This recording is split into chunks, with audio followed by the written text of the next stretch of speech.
Hyrule Warriors is coming to the 3DS, and we're not supposed to know that yet. The trailer was accidentally leaked on Koei Tecmo's YouTube account before being pulled, but we saw it, and you know we're going to analyze it. So let's rev up the old analysis machine for E3 and see what secrets and hidden details we can find.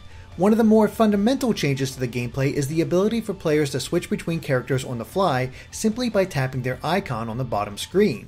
However, it looks like they'll still be active on the battlefield since the scene changes to where that character currently is.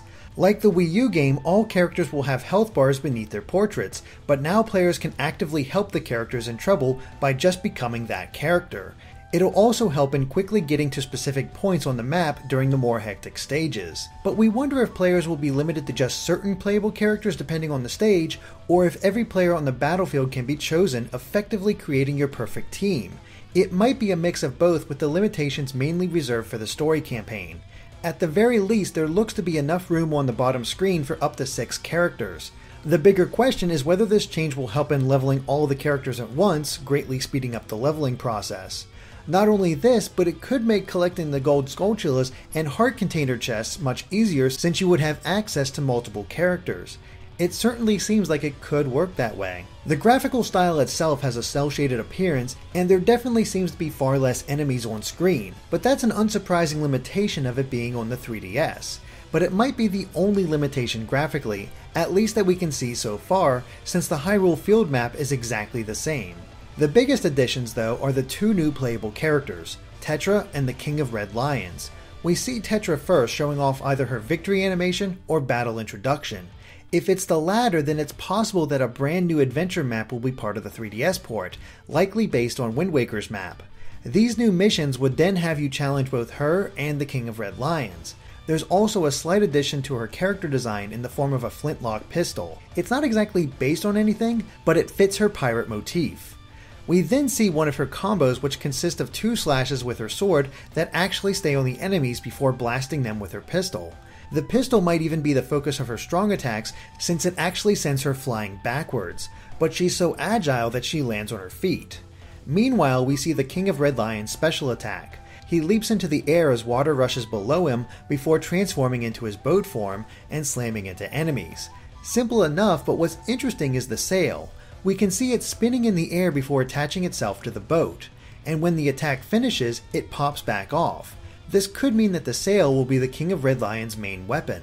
There's one other thing to note about the characters though. The only DLC characters that are shown in the group shot are Sia, Volga, Wizro, and Tingle. None of the others appear. Could this mean that the other DLC characters just can't fit in the 3DS version? And we do mean 3DS version since the box art shown is the standard one for 3DS games and not the new 3DS logo that appeared on Xenoblade Chronicles 3D. It's also worth noting that there's no amiibo icon on the box art, so it looks like the amiibo support that the Wii U version had is not being ported. Okay, we're almost done here, but there are still 2 more things. At the very end, Tetra opens a chest in the Water Temple to reveal a golden ocarina. This obviously has to be a new item, but what could it do? Maybe it allows players to warp around a stage. Maybe it can slow down time? Or maybe it could even summon gold cuckoos to attack enemies. We just don't know. It could even mean that a new giant boss will be introduced, since every other item can be used to quickly reveal a boss's weak point gauge. It may even prove to be the weakness of the imprisoned, since no item could do that in the Wii U version. Another thing we don't know is the meaning of the appearance of this crossbow, something that was pointed out to us by Juan Carlos Pena on Twitter. It burst forward with Agatha, but it has no owner.